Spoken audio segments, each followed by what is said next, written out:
би се навратил на прашањето дали порано имало булинг. Извинете. Да, и дали порано имало насилство, и ние многу често кога зборуваме за образование, знаеме и родителите знаат да се навратат на некои работи кои што порано се случувале, па многу чести се оние изреки во стил во наше време случеше вака или беше вака или беше на некој друг начин.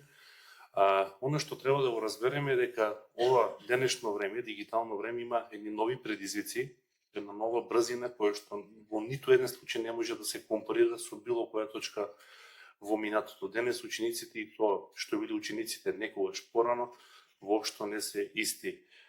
Образовниот процес, односно самиот систем, има вклучено три главни точки кои што треба да имаат развиено денес едно јако партнерство. Значи, од една страна е училиштето кој што треба да знае дека тоа постои за учениците, а не учениците за нив, дека секое дете е вредно, ниту едно дете не може да биде да греши, ниту едно дете не е помалку вредно од некое друго дете.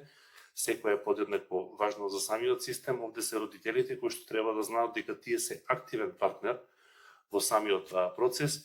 И овде се учениците кои што, освен она образовна компонента која што многу често ја користиме, и тоа е практично образовна компонента која што на учениците им дава знаење, за да тие можат утре да видат на пазарот на труд, а и игнорираме онаа другата, воспитната компонента, па така многу често зборуваме за образовен систем, а го забораваме делот дека освен образование и освен знаење имаме и воспитна компонента, која што воспитна компонента ја содржи токму сашка емпатијата.